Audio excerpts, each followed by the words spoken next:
Quels sont les titres à ne pas rater chez Panini en ce mois de mai? Et oui, avec tous ces ponts, ça va vous faire du temps pour lire et vous allez pouvoir vous régaler. Alors, il y a énormément de choses qui sortent comme chaque mois chez Panini. Le but n'est pas de tout lister, le but est simplement de vous guider vers les quelques titres qui ont retenu mon attention. Évidemment, ce n'est pas exhaustif, vous pouvez prendre ce que vous voulez. Et chacun est libre de regarder ce qu'il veut. Si vous allez sur la page Facebook de Panini, vous avez la liste des sorties du mois et vous pouvez faire vos choix. J'ai retenu quoi? J'ai retenu 1, 2, 3, 4, 5, 6 titres chez Panini, en sachant qu'il y en a beaucoup plus. Le premier, c'est l'intégrale Adam Warlock 1993. J'ai adoré redécouvrir la première. On en a fait un page à page avec du Tom Raney, avec du Angel Medina, avec des choses absolument étonnantes, évidemment. Et la seconde arrive, enfin la seconde, non, c'est pas la seconde intégrale, mais c'est la suite. Je crois que c'est la 4e intégrale. L'année 1993, quel plaisir de découvrir à l'époque ces épisodes dans les pages de Titan. Et je crois que 93 correspond à l'année du lancement de la 2e série, parce que il y avait une série Warlock et puis And the Infinity Watch, et puis après il y a eu une seconde série, les Warlock Chronicles de mémoire. Et donc du coup on a eu droit à 2 séries Warlock, et je crois qu'on va avoir droit à des épisodes de ces 2 séries.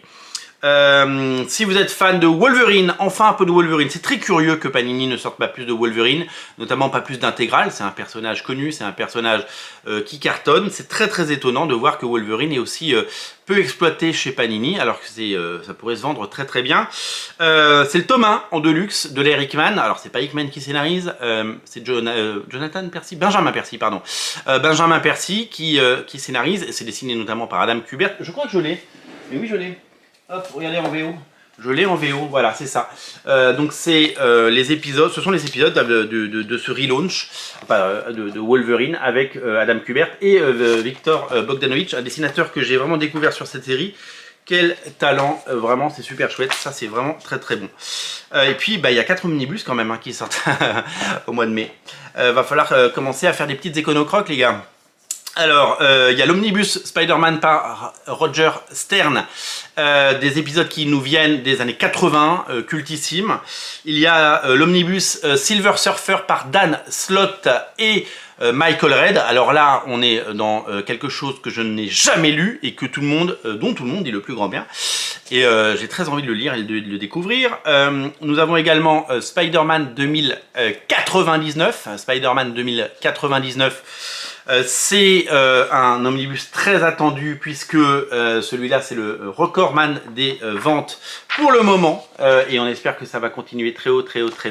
Un omnibus qu'on attend de pied ferme et un omnibus qui va nous régaler par Peter David et Rick Leonardi notamment, l'intégralité de tous les épisodes. Et enfin, nous avons un omnibus Miles Morales, tome 2. Vous avez adoré... Spider-Man en omnibus, il y a quand même 3 omnibus Spider-Man qui sortent ce mois-ci, c'est pas rien.